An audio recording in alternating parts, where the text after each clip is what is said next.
Olá, sejam todos bem-vindos a mais um episódio do Araruna Cast. Eu sou o Márcio Araruna, eu sou médico, sou neurologista. A minha esposa, Larissa Araruna, não está aqui hoje, mas mesmo assim vamos trazer conteúdo para vocês, ok? Hoje a gente vai falar sobre um tema bem interessante, sobre metabolismo. Eu quero que vocês entendam o seguinte, que o que você come mexe no teu metabolismo. Márcio, o que é metabolismo? Metabolismo são todas as reações do meu corpo que precisa acontecer para manter o meu corpo funcionando. Então, de uma forma muito simplista, o metabolismo é a forma como o teu corpo funciona.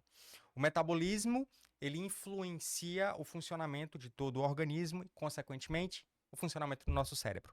Então, eu, como neurologista, eu preciso ter um entendimento, uma base sobre como funciona o metabolismo para poder tratar várias doenças do cérebro, doenças neuropsiquiátricas, doenças degenerativas e por aí vai. No episódio anterior, a gente conversou sobre calorias, sobre essa história de tipo assim, o que faz a pessoa engordar, aumentar o peso é o excesso de calorias. Mostrei para vocês que a ideia é muito simplificada. Hoje eu vou trazer mais conteúdo para vocês, baseado em ciência. E antes disso, eu preciso que você se inscreva no canal. Se inscreve no canal, encaminha esse conteúdo para alguma pessoa que você conheça, ativa o sininho, porque todas as vezes, toda semana que a gente produzir conteúdo, você vai ficar sabendo, já vai ficar por dentro e com isso o nosso objetivo vai ser alcançado, que é transmitir informação de qualidade. Quando a gente entende do assunto, é mais fácil tratar a doença. Então, se uma pessoa ela está doente e ela tem um mínimo entendimento de como funciona o corpo dela, como funciona o processo de adoecimento, é mais fácil ela seguir a orientação do médico. Então, por isso que, em paralelo ao meu consultório, eu atendo pacientes, eu tenho um consultório, eu trago esse projeto onde a gente propaga informação de qualidade. Porque com isso, os meus pacientes, parentes de pacientes ou pessoas que ainda não são meus pacientes, enfim, conseguem ter a oportunidade de entender um pouco mais sobre como o nosso corpo funciona, como o nosso cérebro funciona. E com isso a gente consegue ganhar qualidade de vida. Perfeito? Fechou? Então vamos lá. Seguinte. No episódio anterior eu falei sobre calorias, né? E aí tem aquela ideia de que, tipo assim, o que faz a gente engordar é o excesso de calorias. Eu provei para vocês no episódio anterior que essa ideia é uma ideia muito simplista. E hoje eu quero mostrar aqui para vocês o seguinte conceito: o conceito de que o tecido adiposo ele é um tecido do corpo altamente regulado por hormônios. O principal hormônio é a insulina. Todas as vezes que a insulina ela for produzida, a insulina ela vai fazer o efeito de engordar esse tecido adiposo. Então, a insulina ela é um hormônio que promove a hipertrofia, o trofismo desse tecido. Quem faz engordar é a produção de insulina. Ou seja, a pergunta que eu tenho que fazer é o seguinte: o que estimula a insulina?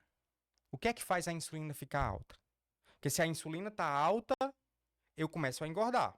Falando de maneira simples. Se a insulina ficar baixa, eu vou proporcionar uma facilidade do meu corpo quebrar a gordura, usar a energia da gordura para poder fazer o organismo funcionar. Perfeito? O que faz a insulina aumentar são os carboidratos, o açúcar, a glicose. Carboidratos é um macronutriente. Só que você não chega na farmácia, médico já fica com esse viés de farmácia. Você não chega no supermercado e pede, senhor, me dê aí 300 gramas de glicose. Você não pede isso. Você come comida. Então, a comida, dependendo da sua composição, preste atenção, ela vai estimular ou não a insulina, e com isso você vai propagar ou não o crescimento do tecido adiposo. Leia-se engordar. Aumentar o tecido adiposo é engordar. Quais são os alimentos que estimulam a insulina? Alimentos que contêm carboidrato, alimentos que contêm glicose. Então, a primeira conclusão que a gente chega é a seguinte: quanto maior a quantidade de carboidrato numa comida, maior vai ser o estímulo para a insulina. Quanto maior o estímulo para a insulina, mais a minha insulina vai favorecer o ganho de peso.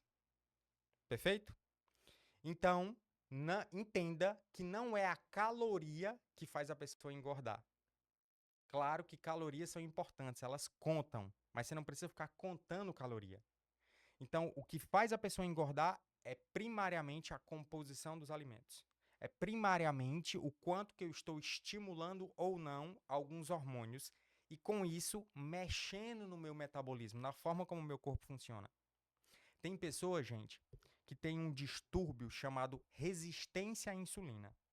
Ou seja, o corpo da pessoa está tão disfuncional, vou falar de um termo mais simples, está tão quebrado, o metabolismo da pessoa está tão quebrado, está funcionando de uma forma tão ruim, que quando ela come algo, a insulina, que deveria ser produzida numa certa quantidade, precisa ser produzida em mais quantidade ainda para poder fazer o efeito que ela deveria fazer.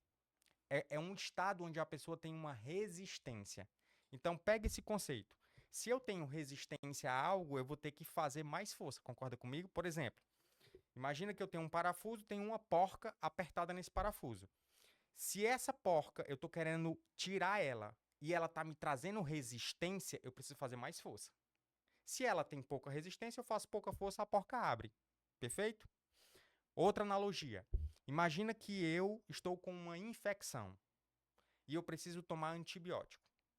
Se essas bactérias que estão causando a minha infecção, elas são sensíveis ao antibiótico, eu uso uma dose pequena de antibiótico e mato a bactéria. Agora, se a bactéria é resistente, eu tenho que usar muito mais antibiótico. Claro que na lógica médica a gente iria trocar de antibiótico, tá? Mas estou falando só para vocês entenderem. Eu teria que aumentar a dose do antibiótico para poder fazer o mesmo efeito, de matar as bactérias. Concorda comigo? Ou seja, se a pessoa ela tá com o metabolismo dela quebrado, não está funcionando, e ela tá com uma resistência à insulina, ela come um alimento e ao invés de estimular desse tantinho de insulina, ela estimula desse tantão. Ou seja, eu tenho mais insulina. Se eu tenho mais insulina, eu estou favorecendo mais ainda o estoque de gordura, ou seja, engordar. Estou dificultando, em paralelo, a pessoa de perder peso. Deu para pegar? Então, se eu quebro o paradigma de olhar para um problema, o problema, por exemplo, obesidade. Se eu quebro o paradigma de achar que a pessoa engorda apenas por excesso de calorias e eu começo a entender que existe um hormônio por trás, que eu começo a entender que esse hormônio, quando ele está alto, ele favorece o ganho de peso, eu começo a chegar na seguinte conclusão. Se esse hormônio ficar baixo, se essa insulina ficar baixa, eu vou começar a liberar a energia que está na minha gordura. Se eu começar a liberar a energia que está na minha gordura, o meu corpo ele vai precisar de menos energia vindo de fora. Ou seja, eu vou sentir menos fome. Deu para entender? Então eu vou usar a minha gordura, vou sentir menos fome e ainda estou favorecendo a perda de peso. Com essa ideia, com essa quebra de paradigma, começa a surgir a ideia de que se eu começar a comer alimentos pobres em carboidrato, alimentos que têm pouco carboidrato, eu vou estimular pouca insulina e vou favorecer o ganho de peso. E vou favorecer a perda de peso. Essa ideia aqui, gente, é o que compõe uma teoria chamada teoria carboidrato-insulina. Essa ideia não é nova. Essa ideia é velha. Essa ideia parece assim, óbvio, parece que a gente está diante de uma super descoberta, tipo, caramba, faz muito sentido. A primeira vez que eu vi isso, eu vi, só para vocês terem ideia, eu sou médico, eu me formei em 2012 e depois de 10 anos de formado, mais de 10 anos de formado, que eu comecei a estudar metabolismo, eu comecei a ter a percepção de que para eu poder fazer o cérebro das pessoas funcionarem melhor, eu precisaria melhorar o metabolismo dela. Não bastava eu simplesmente ficar dando algumas medicações preconizadas em diretrizes. Além das medicações, eu precisava fazer ela ganhar saúde. Então, ao estudar metabolismo, eu comecei a me deparar com essa ideia, com essa teoria. Só que essa teoria, ela é velha. Essa ideia já existia no século XIX, 1800 e tarará. E essa ideia ela vinha sendo propagada inicialmente por senso comum, depois alguns médicos começaram a publicar sobre isso. Mas essa ideia, ela ganhou popularidade na década de 70, 1970. Anota isso. Com um médico chamado Robert Atkins. Ou seja, a famosa dieta de Atkins. Então, naquela época, quando ele publicou um livro chamado A Dieta Revolucionária do Dr. Atkins. Isso se popularizou, saiu em revistas, na Vogue, enfim.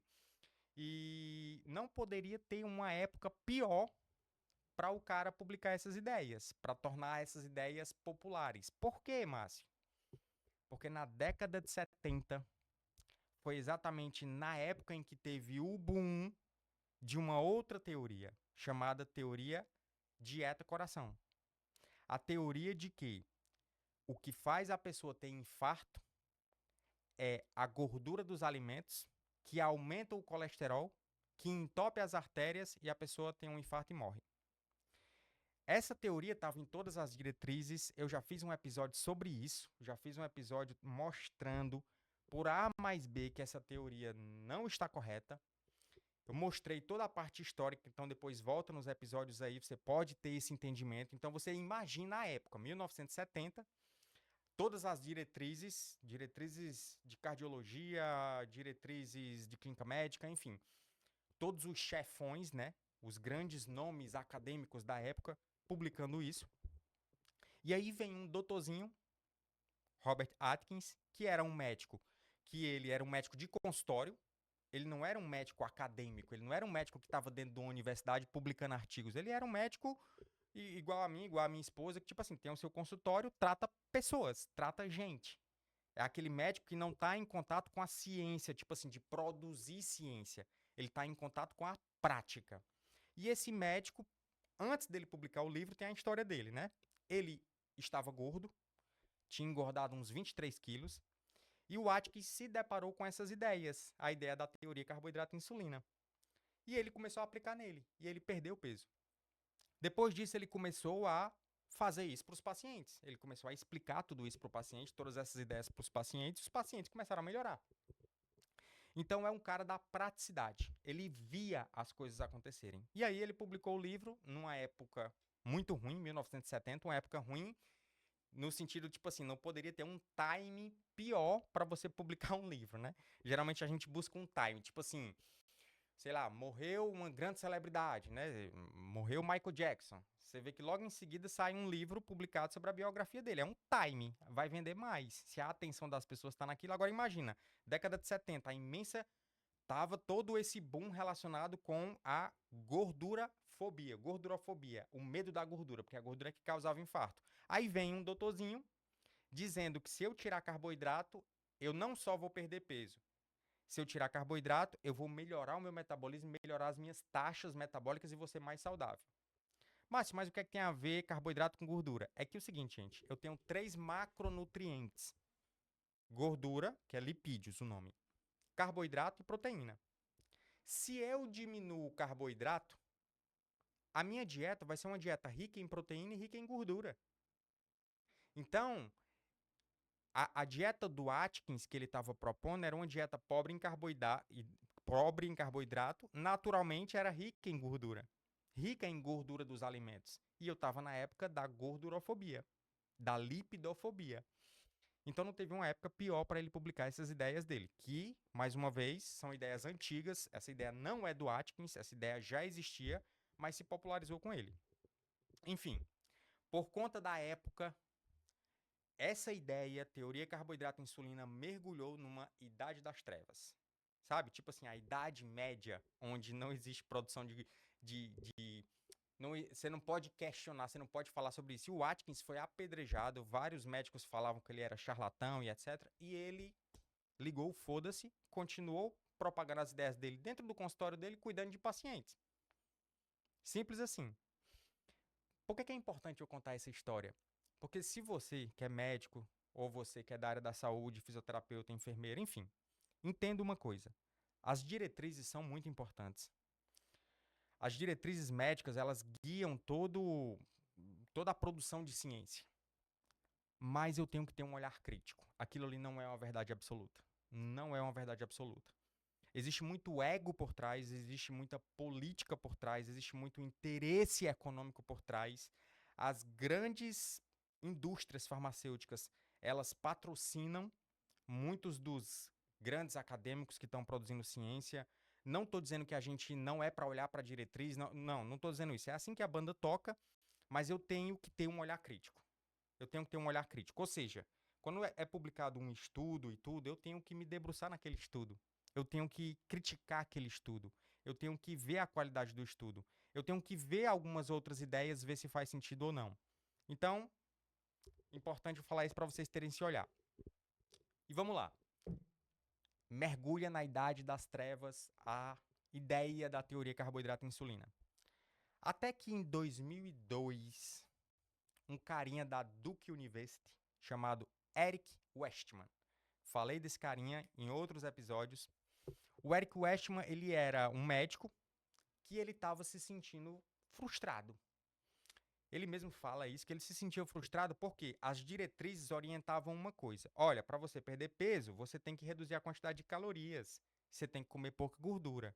Ou seja, as diretrizes traziam a proposta de uma dieta low fat. Ou seja, pobre em gordura, porque gordura aumentava o colesterol, causava infarto. Era essa a ideia, né?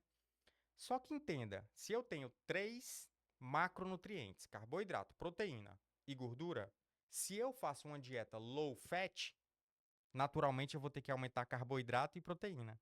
Se eu aumento carboidrato, eu aumento insulina. Se eu aumento insulina, eu vou favorecer o ganho de peso e não o contrário. Então as diretrizes propunham uma dieta low fat, pobre em calorias. Mas entenda, se a dieta ela é pobre em calorias, eu vou já repetir esse raciocínio mais na frente, tá? Se a dieta ela é pobre em calorias, a pessoa vai emagrecer. Só que a custas de passar fome. Perfeito? Se a pessoa está com uma dieta hipocalórica, ela vai emagrecer. Só que passando fome. Ou seja, eu não vou resolver isso a longo prazo. Porque eu até posso aguentar uma dieta de passar fome por 3, 4 meses, 6 meses, mas eu não consigo ficar assim a vida inteira. Porque vai chegar no momento em que eu não vou mais conseguir perder peso e vai chegar no momento em que eu vou precisar saciar a minha fome. Se eu começo a saciar a minha fome novamente, o meu corpo volta a ganhar peso. Por isso que a pessoa entra no efeito sanfona. Já eu volto com essa ideia. Então, o Eric Westman, lá da Duke University, ele estava frustrado porque ele tinha poucos resultados. Cara, você não consegue fazer um paciente passar fome e aderir à dieta. Então, o paciente que estava precisando melhorar o metabolismo, o paciente que estava acima do peso, perdia alguns quilos, mas depois voltava a ganhar. Até que o Eric Westman se depara com alguns pacientes que perderam peso. E aí ele começa a questionar: o que foi que você fez? Aí esses pacientes dizem assim: eu fiz a dieta do tal doutor lá de Nova York, ou seja, do Atkins.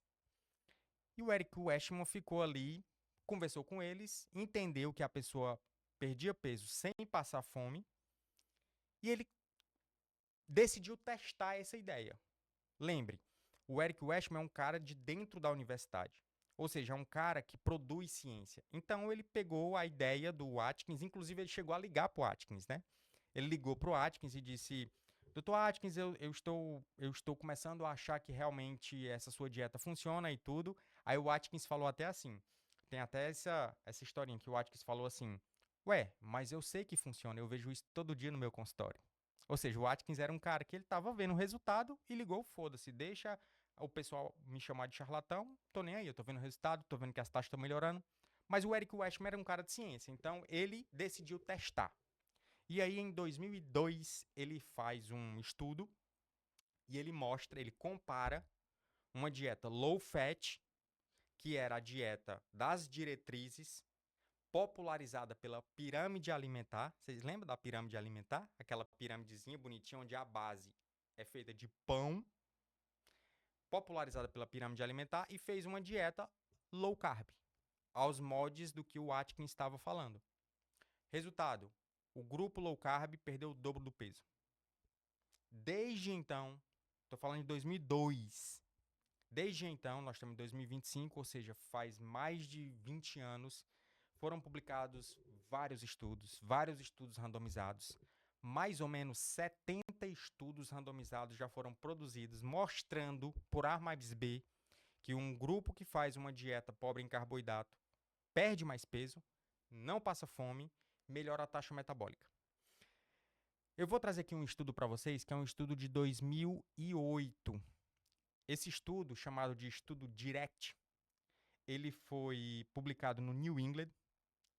E esse estudo aqui é um estudo que, só pelo fato desse estudo já ter sido publicado em 2008, já era para todas as diretrizes nessa época já terem atualizado e já tá vindo falando de low carb para tratamento de síndrome metabólica, diabetes, obesidade, enfim. Só que, olha só, esse estudo foi publicado em 2008. As diretrizes vieram mudar, vieram começar a falar de low carb em 2019. Então, olha o tempo, 10 anos. 10 anos onde eu já provei em estudo que funciona.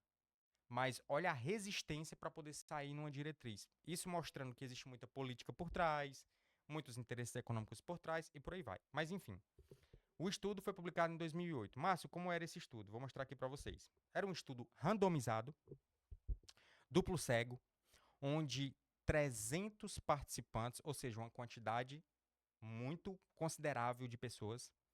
Esses 300 participantes, eles foram divididos em 3 grupos. E nesses grupos, a gente tinha uma dieta low fat, ou seja, uma dieta pobre em gordura, aos moldes do que a diretriz propunha. Uma dieta onde era hipocalórica, ou seja, era em torno de 1.500 calorias para a mulher e em torno de 1.800 calorias para homens.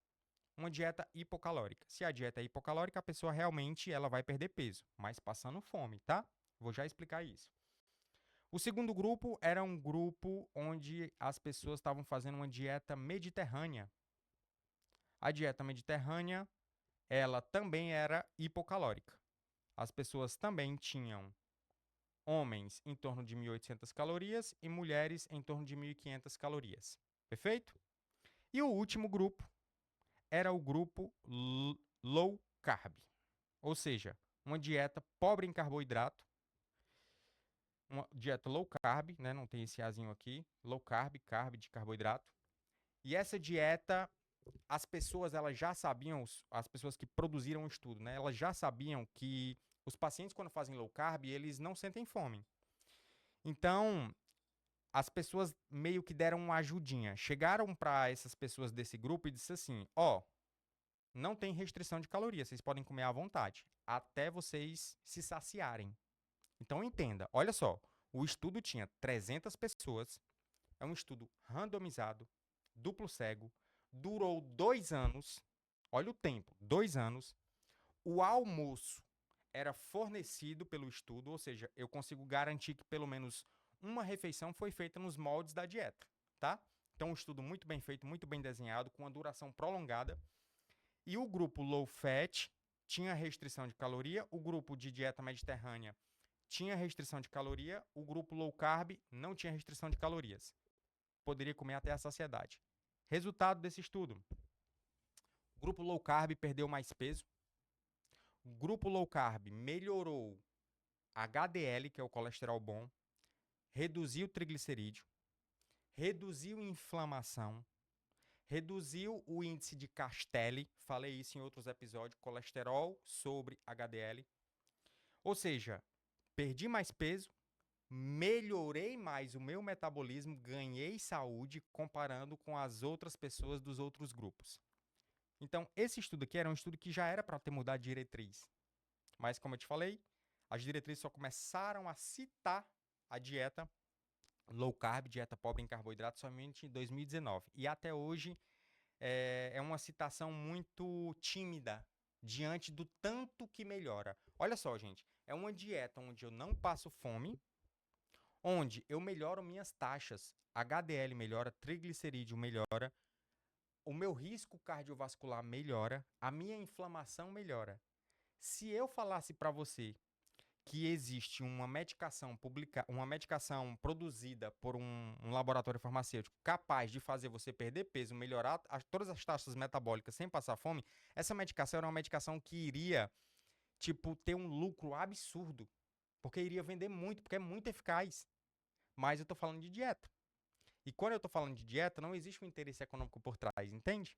Então, quando a gente tem um olhar crítico, a gente começa a perceber por que que isso não começa a ser propagado, por que que isso não começa a ser divulgado. Além disso, a gente começa a ter um entendimento de que a indústria alimentícia, ela basicamente é a base de carboidratos. Carboidrato é barato, carboidrato é gostoso, carboidrato vende muito. Então imagina o tanto que vende, o tanto de lucro que se gera numa indústria alimentícia. Então, enfim, tem interesses por trás. Não estou aqui falando da conspiração, não estou falando disso.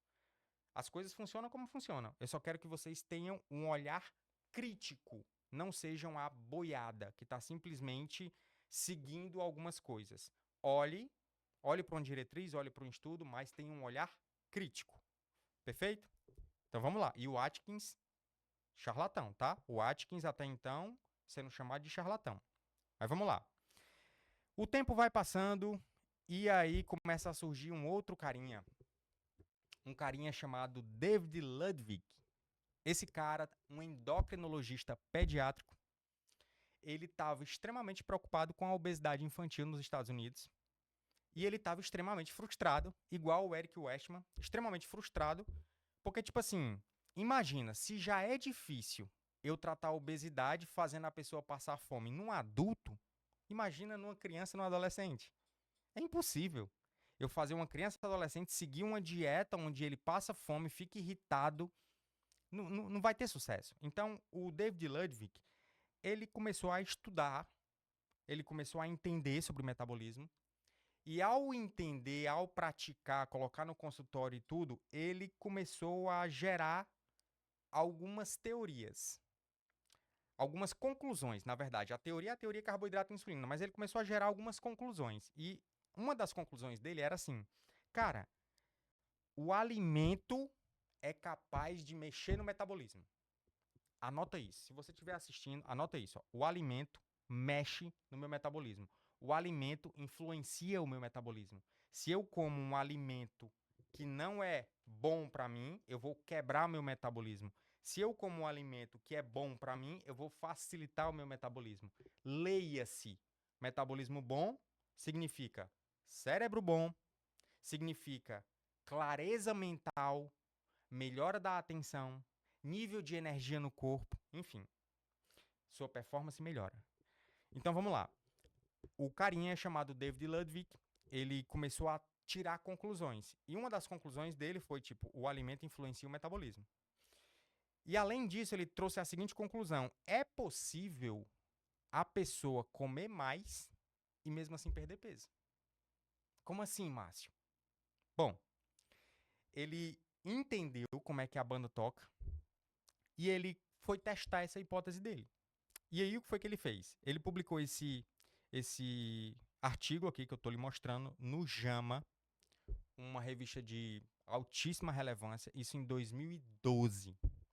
E nesse estudo, ele, o David Ludwig, tá aqui o nome dele, juntamente com outro carinha chamado Cara Weblin. O Cara Weblin também foi parceiro do David Ludwig em outros estudos que eu vou citar mais na frente. Mas o que foi que eles fizeram? Eles pegaram 21 pessoas, ou seja, um número baixo, tá, de pessoas, e ele fez o seguinte: ele dividiu essas pessoas em três grupos. Três grupos. O primeiro grupo, ele deu uma dieta, uma alimentação, que ela tinha 60% de carboidrato. O segundo grupo tinha 40% de carboidrato. O terceiro grupo tinha só 10% de carboidrato. Certo? Beleza. A quantidade de calorias eram as mesmas. Aí, no início, no comecinho do estudo, ele fez o seguinte: ele fez as pessoas perderem de 10 a 15% do peso. Ou seja, se eu tenho 100 quilos, eu faria uma dieta restritiva, perderia 10, 15 quilos, chegaria ali a 85 quilos, 88 quilos. E a partir disso começaria o estudo. Então, imagina que a pessoa ela tem um peso. Na primeira fase do estudo, todo mundo perde peso, dieta restritiva, passando fome. Todo mundo perdeu peso, 10, 15% do peso. Agora começa o estudo.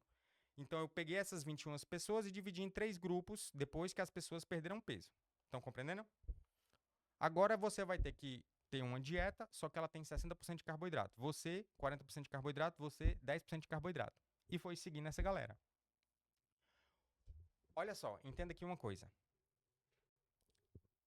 Como é que funciona o meu metabolismo? Quando uma pessoa ela faz uma dieta restritiva, reduzindo calorias, o meu corpo ele vai se adaptar. Então imagina que uma pessoa o meu corpo é um motor, tá? Imagina que o meu corpo é um motor e esse motor ele tem uma bateria. Essa bateria é o meu tecido adiposo, a minha gordura, perfeito? Então imagina que eu vou comer 2.000 calorias por dia. O meu corpo pega essas 2.000 calorias por dia e vai fazer o meu motor funcionar. Existe uma taxa de funcionamento que corresponde a 75%, ou seja, 75% da energia que a gente come é simplesmente para fazer o meu corpo funcionar, fazer o meu cérebro funcionar, fazer o meu coração funcionar, fazer o meu fígado funcionar, o meu rim funcionar, certo? Então, se eu ficar tranquilo em casa, sentado, deitado, na mesma temperatura, enfim, mesmas condições, eu gasto 75% mais ou menos para poder fazer o meu corpo funcionar, certo? A gente chama isso de taxa energética basal. Tem algumas variações no nome, mas eu quero que vocês entendam o conceito. Então, imagina que eu estou usando 2.000 calorias por dia, eu uso 1.800 calorias para fazer o meu corpo funcionar. E as 200 calorias que sobram, elas são necessárias para poder, por exemplo, fazer eu subir uma escada, fazer eu pegar um peso, que eu gasto mais energia, né? Quando eu dou uma corrida, dou uma carreirinha, eu gasto mais energia. Então, o meu corpo pega 2.000 calorias, 1.800 é só para fazer o meu corpo funcionar, estou só citando aqui os números só para vocês entenderem o conceito. 200 calorias que sobra para fazer atividades extras. Aí vamos supor que eu estou comendo 2.000 calorias e eu decido começar a perder peso. Eu começo a entrar numa dieta restritiva, ou seja, reduz calorias. Então, se o meu corpo ele precisa de no mínimo 1.800, vamos supor que agora eu estou dando uma dieta de 1.500. Significa que eu estou com déficit calórico, concorda comigo? O meu corpo vai precisar de mais 300 calorias. De onde é que ele vai tirar isso? Do meu tecido adiposo. O meu tecido adiposo é minha bateria. Volta um pouquinho no raciocínio, só para sedimentar na tua cabeça. Uma pessoa que come 2.000 calorias, vamos supor que 1.800 é só para fazer o corpo dela funcionar, 200 é para atividades extras, subir escada, correr, pegar um peso, enfim. Aí vamos supor que agora eu estou dando para ela 1.500 calorias. Ou seja, eu vou precisar tirar 300 calorias de algum lugar. Se eu não tirar, o meu corpo não vai funcionar bem. Então, essa ideia faz com que eu faça uma dieta de restrição e o meu corpo é forçado a pegar mais 300 calorias da gordura. Se eu pego 300 calorias da minha gordura, eu estou perdendo peso. Concorda comigo que eu estou tirando a minha gordura? Beleza. Só que o meu corpo ele se adapta. Quando eu começo a emagrecer, lembra que eu falei que o meu corpo precisava de 1.800 calorias só para funcionar? Quando eu começo a restringir as minhas calorias, o meu corpo se adapta. E antes que ele gastava 1.800, agora ele está gastando 1.600. O meu corpo ele começa a fazer você ficar sem energia, não andar tanto, ele começa a diminuir o teu metabolismo, então o teu metabolismo vai ficar mais lento, então ele vai ficar mais econômico. Então, se antes, com 1.800 calorias, eu faço uma dieta de 1.500 e eu estou pegando 300 do meu tecido adiposo, depois de 2, 3, 4 semanas em dieta, o meu gasto basal não é mais 1.800, agora é 1.600. Então, agora eu só estou pegando mais 100 calorias do meu tecido adiposo. Compreendeu? Perfeito? Deu para pegar esse conceito? Deu para entender, Pajé? Ficou claro? Deu mesmo? Tá. Então, vamos lá. Volta aqui para o estudo. Olha só. O David Ludwig, ele pegou a galerinha, fez a galera perder peso e começou a dar essas 3 dietas para as pessoas.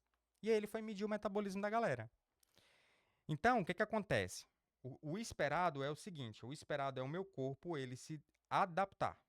O esperado é o meu corpo se adaptar. Então, se o meu corpo ele tinha um gasto energético basal de 2.000 calorias, tá? Na verdade, não é isso tudo não, né? Mas deixa eu só colocar aqui, como é que eu faço?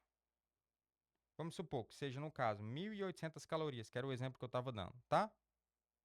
1.800 calorias. Se esse era o meu gasto basal, quando eu começo a perder peso e comecei a fazer uma dieta com 60% de carboidrato, perdi peso e comecei a fazer uma dieta com 40% de carboidrato, perdi peso e comecei a fazer uma dieta com 10% de carboidrato. O que é que acontece com o meu metabolismo basal? O metabolismo basal, ele caiu só 97 calorias no grupo low carb. Ele caiu 297 calorias no grupo de médio carboidrato e ele caiu 423 calorias no grupo de alto carboidrato. Márcio, traduz isso.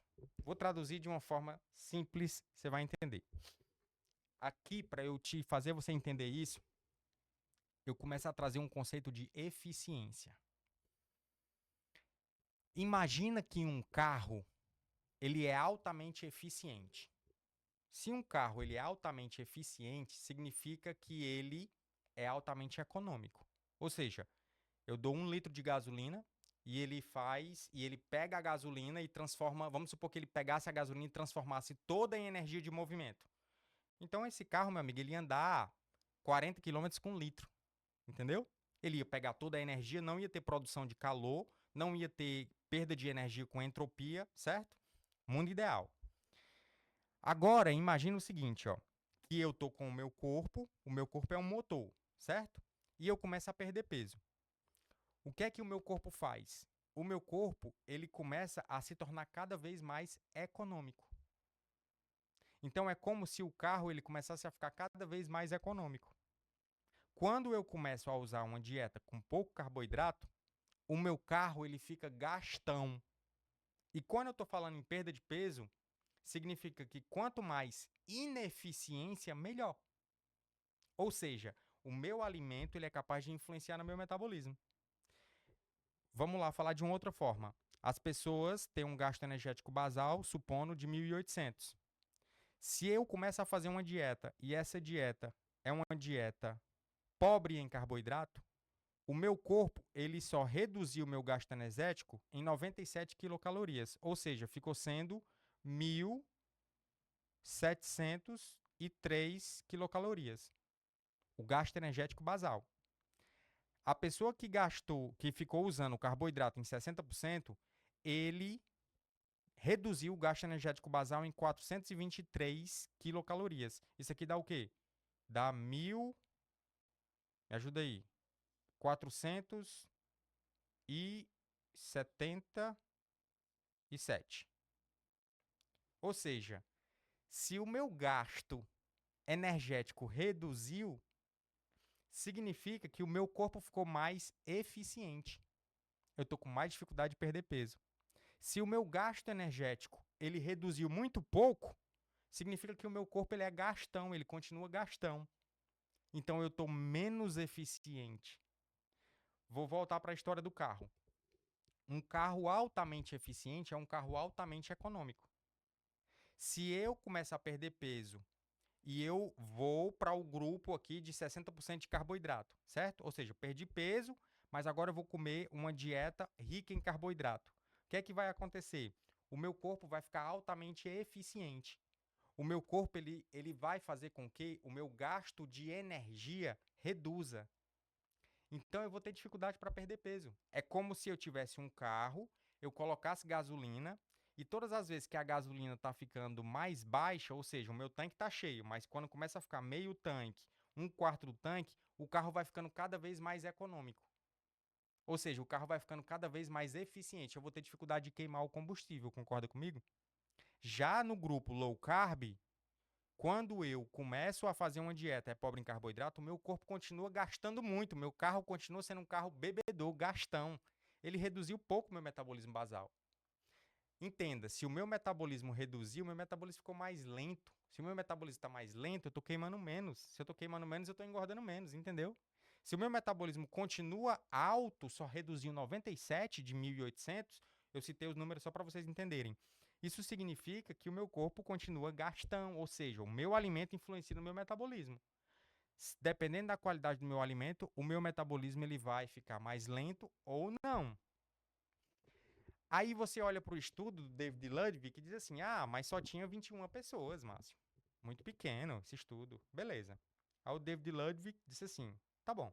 Então vamos fazer o seguinte: vamos fazer um estudo com mais pessoas. E aí ele fez um estudo com 164 pessoas. Só que, cara, esse estudo é um estudo simplesmente fantástico. Ele pegou essas pessoas, colocou essas pessoas em ala metabólica, ou seja, ficou internado, as pessoas ficaram internadas em uma enfermaria, onde tudo era medido. Inclusive, as fezes eram pesadas, a quantidade de urina que saía, o peso diário, tudo medido. Todas as refeições fornecidas pelo estudo, ou seja, um estudo altamente controlado. Durou incríveis 5 meses, ou seja, as pessoas concordaram em ficar 5 meses internadas para serem estudadas. E esse estudo mostrou o seguinte: mostrou exatamente a ideia de que quando eu como uma dieta pobre em carboidrato, o meu corpo é influenciado pela qualidade do alimento e o meu metabolismo ele é influenciado pela qualidade do alimento. Se ele tiver pouco carboidrato, o meu metabolismo fica melhor, mais favorável. Se ele tiver muito carboidrato, o meu metabolismo fica mais lento, então é pior. O estudo ele foi da seguinte forma: ele do mesmo jeito pegou as pessoas, fez as pessoas perderem de 10 a 15% do peso, e depois disso ele dividiu as pessoas em 3 grupos: grupo 1, grupo 2 e grupo 3. O grupo 1 tinha muito carboidrato, o grupo 2 tinha médio carboidrato, o grupo 3 tinha pobre carboidrato. Aí imagina o seguinte, ó. Imagina que a galera, vamos supor, comecei o estudo com 100 quilos. Perdi 10, 15% do peso, vamos supor que eu estou com 85 quilos, tá? Agora, a segunda fase do estudo é assim. Eles começam a me pesar todo dia. Se eu começar a ganhar peso, eles reduzem a caloria para eu poder continuar com 85. Se eu começar a perder peso, eles me dão mais calorias para eu voltar para 85, certo? Só que a qualidade da comida é diferente. Tem comida que é rica em carboidrato, média em carboidrato, pobre em carboidrato. Aí olha que lindo. As pessoas que têm a dieta pobre em carboidrato, elas puderam comer em torno de 250 quilocalorias a mais do que o grupo de alto carboidrato. Ou seja, provou a teoria de que é possível comer mais e mesmo assim perder peso. Vou explicar por quê. Se eu está todo mundo com 85 e eu estou com uma dieta pobre em carboidrato, eu estou sem fome, mas eu tenho que comer para poder eu não perder peso. Já a pessoa que está com alto carboidrato, ele está com fome e tem que comer menos para poder manter 85, senão ele vai ganhar peso. Deu para entender? Então, as pessoas do grupo de low carb, elas podiam comer em torno de 250 calorias a mais, comparando com um grupo de pobre carboidrato, para poder manter o mesmo peso. Isso significa que eu tenho um conceito de vantagem metabólica. Vantagem metabólica. Ou seja, quando eu coloco duas pessoas, dois grupos, um com a dieta low fat e outro com dieta low carb, a galera do grupo low carb vai ficar saciado. Em geral, eles deixam de comer em torno de 500 calorias, só pelo fato de estarem saciados. A galera do grupo low fat vai ficar com muita fome, tá precisando ter uma dieta restritiva para poder perder peso. Então aqui na dieta low carb eu perco peso sem passar fome. E o meu metabolismo melhora, porque eu tenho uma vantagem metabólica. Eu posso comer até 250 calorias a mais para poder eu ainda continuar perdendo peso. Ou seja, é possível perder peso e mesmo assim estar comendo mais, quando eu comparo com um grupo de uma dieta tradicional baseada na pirâmide alimentar. Deu para entender? Aí olha só que interessante. Essa teoria do David Ludwig, ela também trazia a seguinte ideia.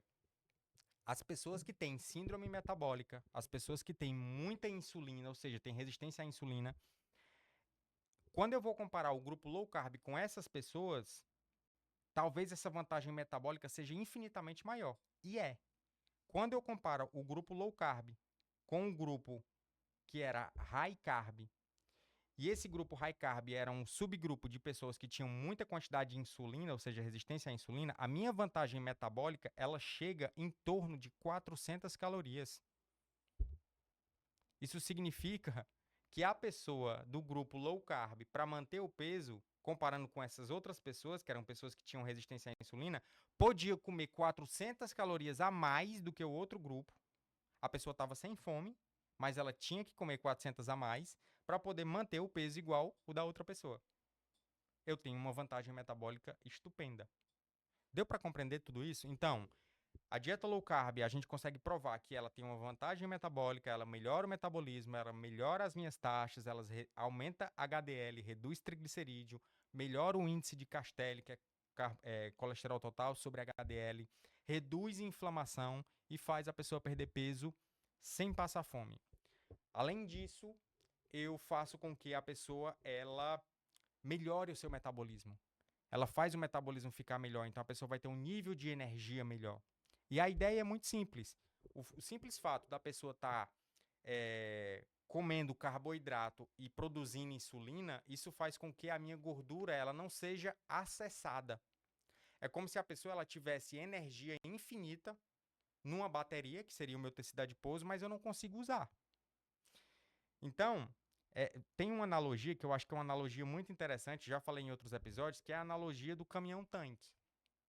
Imagina um caminhão que está com 40 mil litros de gasolina aqui, certo? Só que esse caminhão ele está usando esse tanque aqui, ó, o tanque de diesel. Esse caminhão ele tem que parar no posto de gasolina para reabastecer esse tanque de diesel. Por quê? Porque ele não tem acesso a esse tanquezão aqui de 40 mil calorias. Uma pessoa que está acima do peso, que tem tecido adiposo, é como se fosse um caminhão-tanque que tem muita caloria ali, mas ela não consegue acessar. Por quê? Porque a insulina dela está alta. Então, se eu começo a comer comidas que não estimulam a insulina, ela começa a usar a própria energia que está estocada na bateria dela. Então, por isso que o corpo dela não entra num estado de restrição. O corpo dela começa a ter energia disponível. Isso é uma ideia.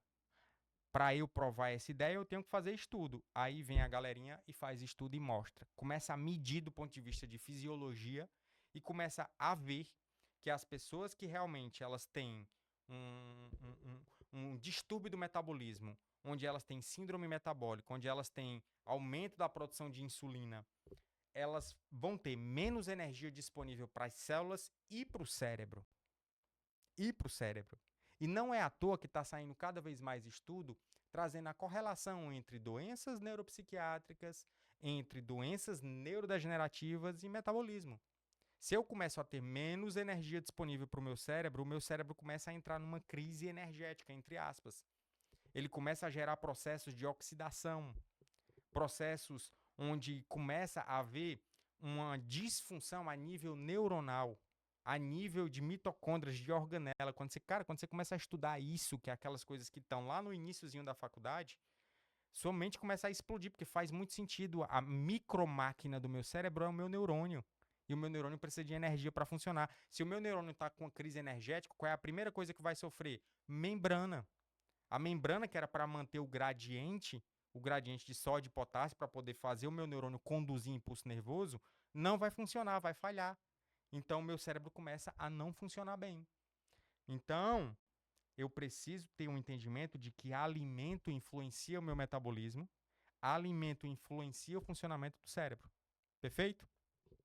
Bom, gente, é isso. Eu espero que vocês tenham gostado desse episódio. Foi um episódio um pouquinho mais técnico, tá? Mas eu quero aqui mostrar para vocês como é que a banda toca. Mostro por A mais B. Mata a cobra e mostra a cobra morta. Então, estou trazendo estudos científicos para mostrar para vocês. Mostrei toda a teoria por trás e eu quero deixar claro o seguinte. O alimento influencia o metabolismo, que influencia o funcionamento do teu cérebro. Se você quer ter performance, se você quer trabalhar melhor, se você quer ter uma melhor gestão de emoções, se você quer se sentir bem, saudável, entenda que o seu metabolismo ele precisa estar bom, porque senão você realmente vai ter sintomas. Não só sintomas neuropsiquiátricos relacionados com a atenção, com concentração, mas também sintomas de tristeza, sintomas de ansiedade. Tudo isso tem relação. Ah, mas não precisa, né, de medicação? Gente, eu preciso juntar medicação com saúde. Eu não posso, diante de uma pessoa que está com o metabolismo todo disfuncional, chegar e prescrever simplesmente medicação para ansiedade.